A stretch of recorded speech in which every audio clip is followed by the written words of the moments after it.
Anode rays. और जब मैं एनोड रेज की बात करता हूं तो सबसे पहला क्वेश्चन ये आता है कि since an atom is considered as electrically neutral, अगर एक एटम इलेक्ट्रिकली न्यूट्रल है, दैट मींस हमने लास्ट क्लास में देखा था कि कैसे कैथोड रेज और द इलेक्ट्रॉन वेयर डिस्कवर्ड।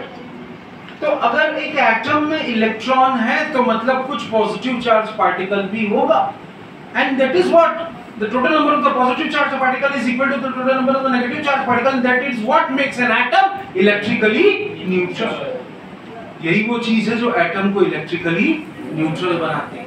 तो अगर कल हमने नेगेटिव चार्ज पार्टिकल इलेक्ट्रॉन देखा था, और कल हमने देखा था कि electron is that fundamental particle which carries 1 unit negative charge and whose mass is 1/1837 part of that of the hydrogen atom। तो कुछ ना कुछ पॉजिटिव भी होगा, कुछ ना कुछ एक एटम में पॉजिटिव भी होगा, एंड therefore गोल्डस्टीन ने 1886 में डिस्चार्ज ट्यूब एक्सपेरिमेंट को परफॉर्म किया। Goldstein he performed a discharge tube experiment. He took the same as Sir William Crookes he had taken. उन्होंने सेम तरह का डिस्चार्ज ट्यूब लिया, उसमें उन्होंने वैक्यूम पंप लगाया, एक डिजायर्ड गैस को इसके अंदर अलाउ किया और उसके साथ उन्होंने कनेक्ट कर दिए electrodes. But this time the apparatus was a little different। इसमें उन्होंने जिंक सल्फाइड की, कल के एक्सपेरिमेंट में हमने देखा था कि लास्ट में क्या है, जिंक सल्फाइड की कोटिंग है, ZnS की कोटिंग थी, और यहाँ पे भी जिंक सल्फाइड की कोटिंग थी, which acts as a phosphorescent material, जो अपने आप में स्फुरदीप्ति क्रिएट करता है। और इसके अंदर में हमने जो गैस भरा वो था hydrogen gas at a very very low pressure, hydrogen gas at a very very low pressure. अब सेम एक्सपेरिमेंट हमने किया, as you can see, on passing a high voltage current of 10,000 volts from a induction coil, you will find कि कुछ invisible radiations positive plate से निकल करके कहां जाने लगी, नेगेटिव प्लेट से निकल करके आगे जाने लगी। ये जो नेगेटिव प्लेट है इसमें हमने बहुत सारे होल्स किए हुए थे, तो these negative plate holes, it is known as perforated cathode। What it is known as? Perforated मतलब हिंदी में इसको छिद्र युक्त बोलते हैं। तो this is perforated cathode। तो वो पॉजिटिव रेज इस नेगेटिव प्लेट से ओरिजिनेट हो करके इन नेगेटिव परफोरेशन से होते हुए वो आगे निकल गई। ये बिल्कुल वैसे ही हुआ जैसे आपने देखा होगा कि नदियों को हम मोड़ करके कैनाल्स में ट्रांसफर कर देते हैं, ठीक है। तो ये बिल्कुल इसीलिए इन एनोड रेज को they were also called as canal rays, क्योंकि वो इन छोटे छोटे छिद्र या परफोरेशन से होते हुए आगे निकल गया। अब कैथोड रेज की प्रॉपर्टीज भी काफी कुछ वैसी है जैसे एनोड रेज की प्रॉपर्टीज है। Cathode rays they travel in straight line, लेकिन एनोड रेज की खासियत क्या है कि एनोड रेज की जो स्पीड है वो कैथोड रेज के कंपैरिजन में कम है। No doubt anode rays they also travel in straight line, but the speed of the anode rays is less than that of the cathode rays. Cathode rays के comparison में anode किरणों की जो speed है वो क्या है, कम है। पहला पॉइंट। दूसरी चीज, ये भी मटेरियल पार्टिकल्स के बने हुए हैं। अगर आप कोई माइका की फिलफिली या इस तरह का पैडल व्हील इसके रास्ते में आप लाके रख देंगे तो ये भी क्या होगा, गोल गोल घूमने लगेगा। ये बात सिद्ध करती है, ये बात प्रूफ करती है क्या, ये बात प्रूफ करती है कि कैथोड रेज भी किसके बने हुए हैं, एनोड रेज भी। Anode rays are made up of material particles. Anode rays किसके बने हुए हैं, मटेरियल पार्टिकल्स के बने हुए हैं, ठीक है। तीसरा इंपॉर्टेंट फैक्टर देखते हैं कि इसका जो चार्ज ऑब्लिक मास है वो थोड़ा सा डिफरेंट है। इसको हम लोग बोलते हैं E/M। E मतलब चार्ज, M मतलब मास, मास मतलब द्रव्यमान। तो इसका E/M रेशियो जो है वो 1.67 into 10 to the power minus 24 ग्राम है। ये याद रखना है, 1.67 into 10 to the power minus 24 ग्राम। तो ये इसका E मतलब मैंने आपको 24 ग्राम। ये मैंने आपको बताया कि E मतलब चार्ज और M मतलब मास। ये चीज सबको अपने माइंड में रखना है। ये जो मास है, this mass is nearly equal to that of the hydrogen atom. What is this mass equal to? This mass is nearly equal to that of the hydrogen atom.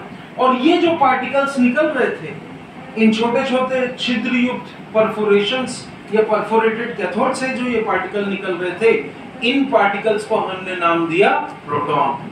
क्या नाम दिया इनको? प्रोटॉन। तो प्रोटॉन क्या है? Proton किसको बोलते हैं? A proton is that fundamental particle जिसमें 1 यूनिट पॉजिटिव चार्ज होता है, which carries 1 unit positive charge, और जिसका मास या द्रव्यमान जो है वो हाइड्रोजन एटम के बराबर होता है। तो क्या बोला मैंने? A proton is that fundamental particle which carries 1 unit positive charge and whose mass is equal to that of the hydrogen atom. इसके बाद में हम लोग एक पॉइंट पे और डिस्कस करेंगे और उसको बोलते हैं रेडियो एक्टिविटी या रेडियो धर्मिता।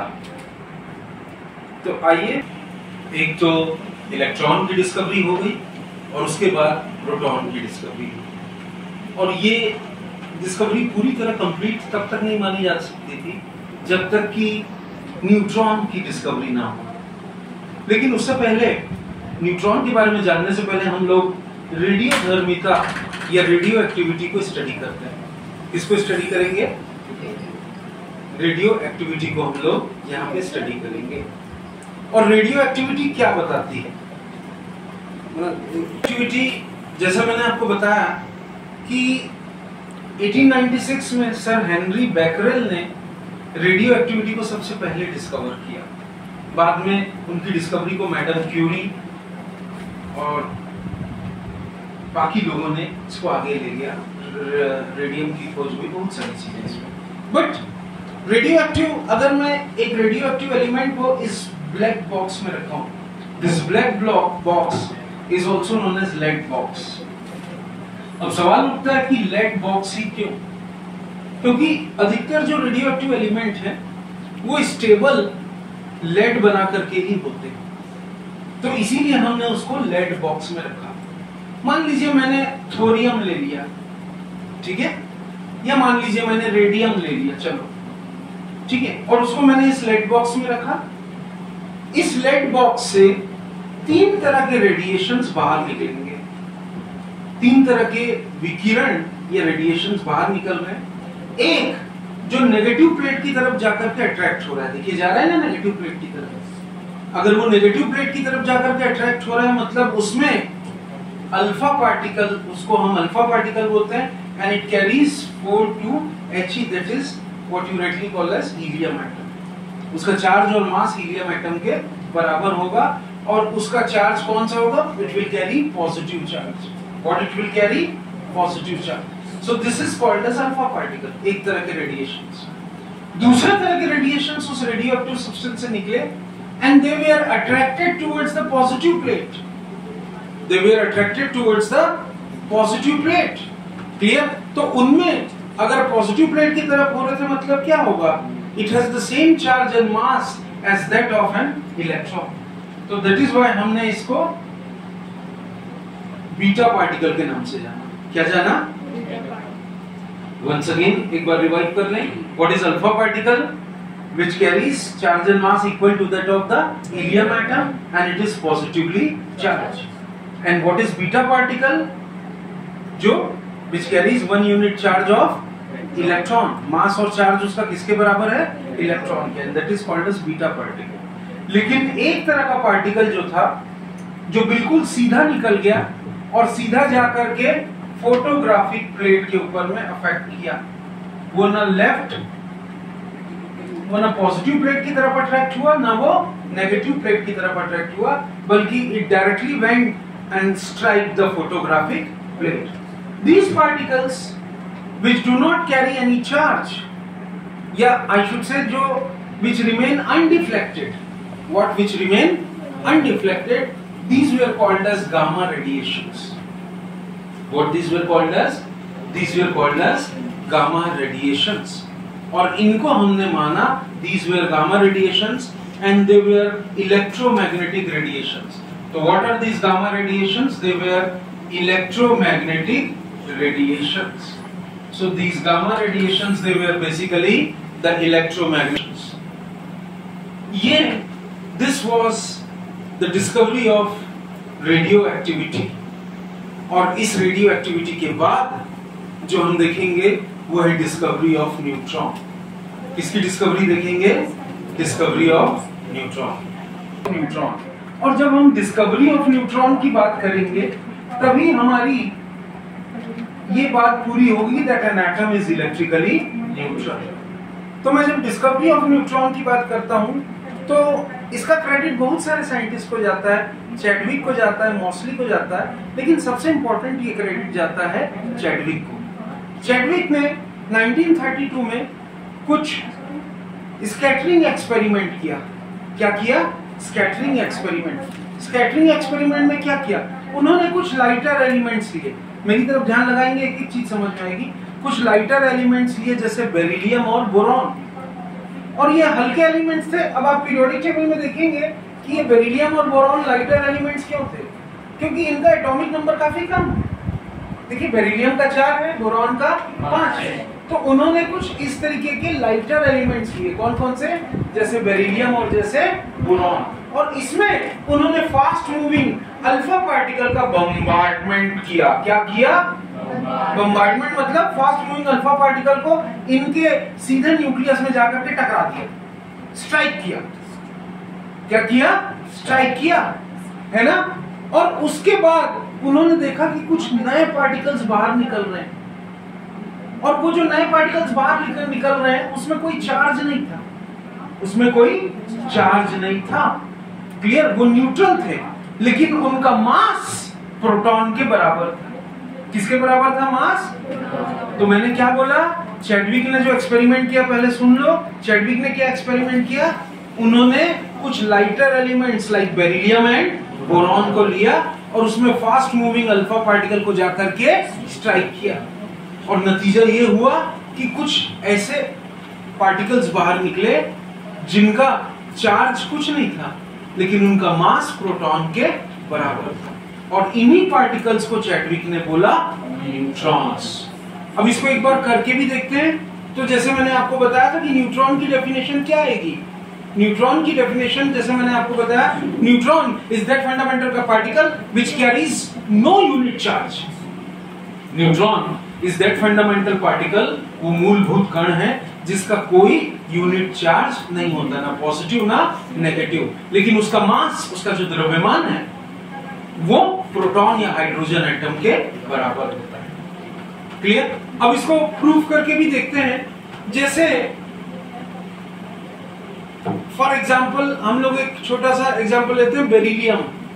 बेरिलियम कितना है? 94Be। देखिए है कि नहीं बेरिलियम? यही देखिए एटॉमिक मास 9 है और एटॉमिक नंबर कितना है? 4। तो बेरिलियम इज व्हाट? 94Be। इस बेरिलियम में उन्होंने एक अल्फा पार्टिकल मैंने अभी आपको बताया क्या? 42He। तो उन्होंने इस बेरिलियम एटम में एक हीलियम एटम को जाकर के टकरा दिया। क्या किया? टकरा दिया। और टकराया तो क्या हुआ? 9 + 4 कितना होता है? 13.12 ले लेते हैं। 4 और 2 6। 6 एटॉमिक नंबर किसका होता है? कार्बन का। प्लस एक पार्टिकल अलग निकला तो 1 0 and you can say n। Clear? तो ये जो पार्टिकल था इसी को हम बोलते हैं क्या? This is called as neutron. देखिए इसका चार्ज कुछ नहीं है, लेकिन इसका मास प्रोटॉन के या हाइड्रोजन एटम के बराबर है। इसी तरीके से डिस्कवरी हुई किसकी? This was the way in which a neutron was discovered. Clear है ना? इसके बाद अब मैं आपको ले जा रहा हूं एक बड़े सुंदर से टॉपिक में। 3 चीजों की डिस्कवरी हो गई, प्रोटॉन की, न्यूट्रॉन की और इलेक्ट्रॉन की। और इन तीनों पार्टिकल्स की डिस्कवरी के बाद साइंटिस्ट अब इस उंधेड़-बुन में थे कि एक एटम का मॉडल सामने आया जाए।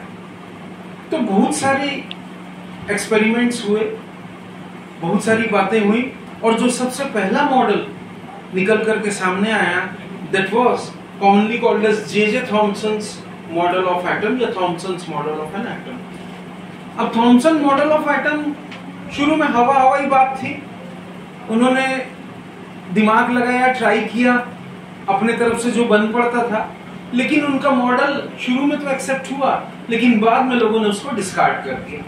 तो चलिए, साइंस में ऐसा होता रहता है। जैसे आज से 200 साल पहले अगर जब लोगों ने बोला कि एक दिन ऐसा है कि जब इंसान आकाश में उड़ेगा, तो लोग हंसते थे, मजाक उड़ाते थे। लेकिन एक समय आया कि आज आप एरोप्लेन में ट्रेवल करते हैं, आज तो जेट सूट्स भी आ गए जिसको आप पहन करके आकाश में उड़ सकते हैं। तो शुरू में साइंस की अधिकतर चीजों को लोग मजाक में लेते हैं, हंसते हैं, लेकिन बाद में उसी चीज को एक्सेप्ट करते हैं। ठीक है, तो मैं जो सबसे पहला मॉडल ऑफ एन एटम लोगों के सामने आया वो था Thomson's model of an atom. The first model of an atom, it was known as Thomson's model of atom, है ना। तो ये क्या सामने आया, it was Thomson model of atom. अब थॉमसन ने किया क्या, तो देखिए मैं बता रहा हूं आपको कि थॉमसन ने क्या किया। उन्होंने अपने पहले मॉडल ऑफ एटम का नाम दिया वाटरमेलन मॉडल या प्लम पुडिंग मॉडल। क्या नाम दिया? जिनको प्लम पुडिंग अच्छा नहीं लगता वो केक मॉडल भी लिख सकते हैं। ठीक है, तो वाटरमेलन आप सब जानते हैं, त्रिभुज। ठीक है जी, watermelon model and plum pudding model of an atom. उन्होंने क्या दिमाग लगाया कि एटम का सही मॉडल क्या हो सकता है। उन्होंने बोला कि एक एटम जो है वो कुछ इस तरीके से एक बड़ा सा स्फीयर है। What he said, an atom is a very large sphere। और उन्होंने बोला कि इस स्फीयर के अंदर पूरे सब तरफ अगर आप देखोगे तो पॉजिटिव चार्ज पार्टिकल्स इसके ऊपर, इसके अंदर सब तरफ बिखरे पड़े हैं, सब तरफ फैले हैं positive charge particles, that means protons. क्या बोला? पॉजिटिव चार्ज पार्टिकल इसमें सब तरफ क्या है, बिखरे पड़े हैं, स्प्लिटेड हैं। और जैसे हम लोग केक बनाते हैं तो केक के ऊपर में अपन ड्राई फ्रूट्स को ऊपर में से चिपका देते हैं, जिसको बोलते हैं जड़ देना, एम्बेडेड। तो वैसे ही उन्होंने बोला कि एक एटम जो है वो पूरा एक प्लम पुडिंग मॉडल है। क्या है? एक तरीके का केक है और उसमें इलेक्ट्रॉन इस तरीके से जड़े हुए हैं, जैसे ड्राई फ्रूट्स को हम अपने केक में चिपका देते हैं। क्लियर? राइट? Getting me? उन्होंने इसको बोलते हैं, this is known as plum pudding model. What it is known as?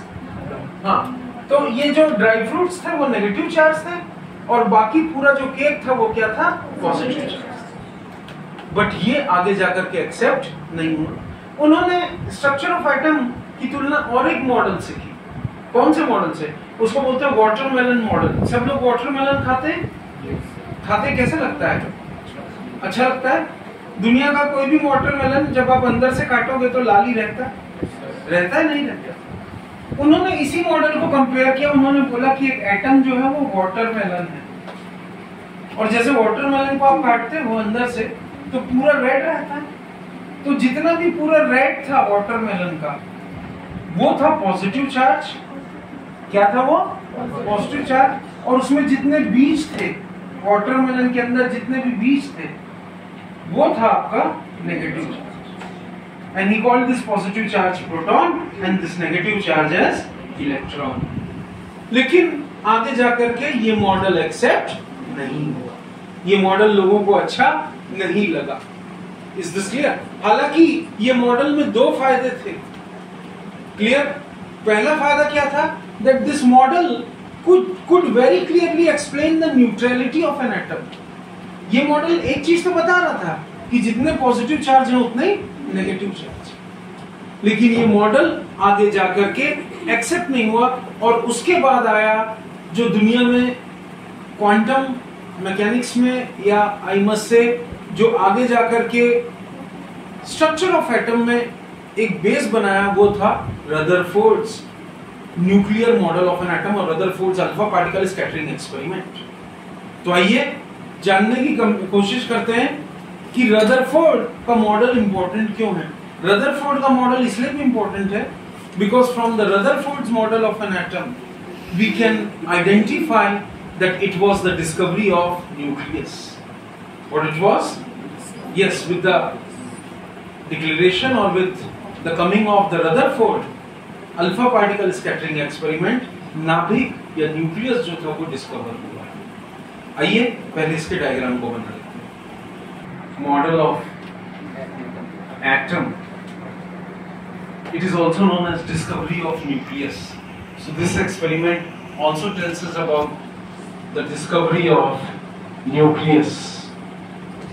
जब मैं इस मॉडल की बात करूंगा तो in fact a big credit goes to Sir Rutherford for discovering this 1911 में उन्होंने इस स्कैटरिंग एक्सपेरिमेंट को परफॉर्म किया।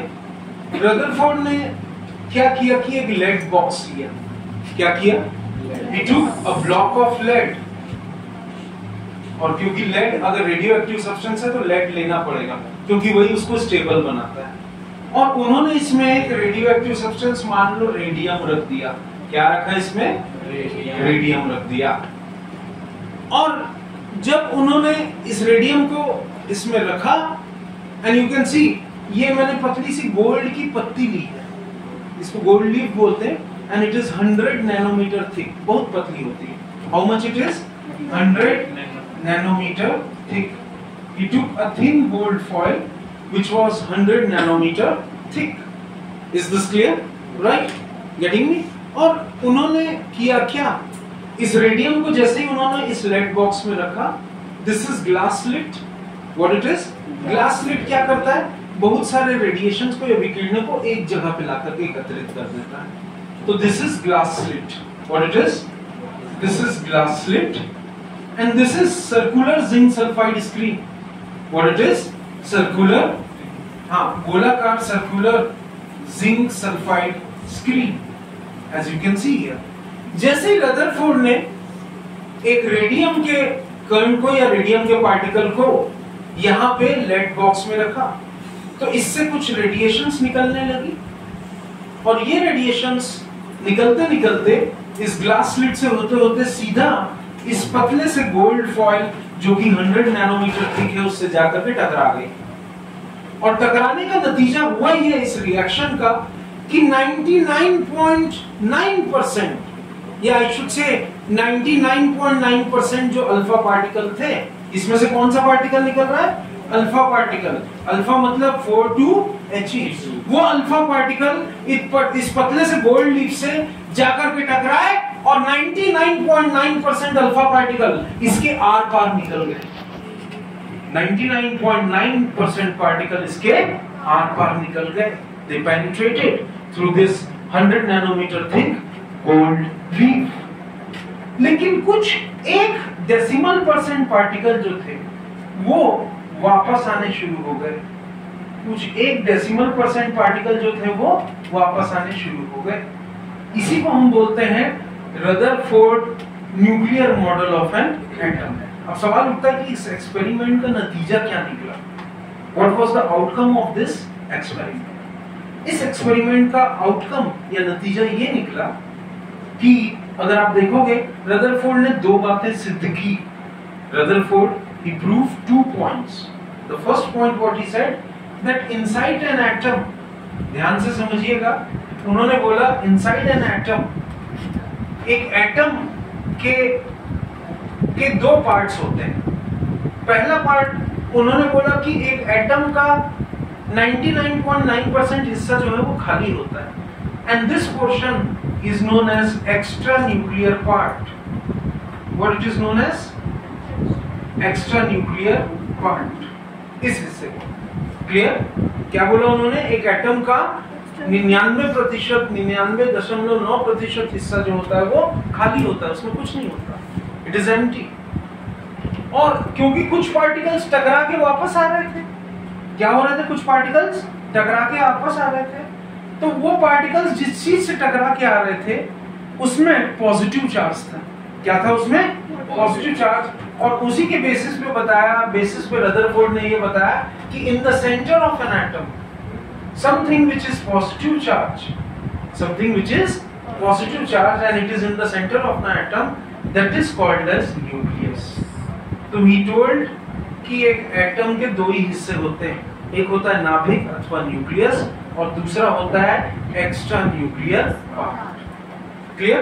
क्योंकि ये अल्फा पार्टिकल है, देखो ये अल्फा पार्टिकल भी पॉजिटिव चार्ज था और ये गोल्ड लीफ का जो एटम था उसमें भी कुछ ऐसा था जो पॉजिटिव चार्ज था, जिसकी वजह से वो टकरा करके वापस आ गया, क्योंकि पॉजिटिव क्या होगा, रिपल्शन होगा, प्रतिकर्षण। क्लियर? तो इसीलिए इसके बेसिस पे रदरफोर्ड ने इस चीज की डिस्कवरी की। उन्होंने क्या डिस्कवरी की? उन्होंने बताया कि an atom has two important parts, one is the nucleus, और उन्होंने बताया कि जो पूरा एटम का द्रव्यमान है, मास है, the entire mass of an atom, it lies in the nucleus. It lies in the nucleus. एक एटम का पूरा जो मास है वो न्यूक्लियस में होता है and the rest of the space is known as extra nuclear part. इसी को हम रदरफोर्ड का अल्फा पार्टिकल स्कैटरिंग एक्सपेरिमेंट बोलते हैं। Is this clear? Right? और इसी के बेसिस पे रदरफोर्ड ने planetary model of an atom को बाद में डिस्क्राइब किया, जो आगे जाकर के बोर के डिस्कवरी के साथ में कनेक्ट हो गया। इसको हम लोग Rutherford alpha particle scattering experiment बोलते हैं। ये बहुत इंपॉर्टेंट है, ठीक है? तो इसको अपने माइंड में याद रखना है। तो मैंने बताया कि पूरा मास ऑफ एन एटम कहाँ होता है? न्यूक्लियस में। और न्यूक्लियस में दो तरह के पार्टिकल्स होते हैं, proton plus neutron, and this proton plus neutron they are collectively called as nucleons. What they are collectively called as nucleons. Thank you. इसके बाद हम लोग नेक्स्ट टॉपिक पे डिस्पर्शन के बारे में जानेंगे। क्लियर? Thank you.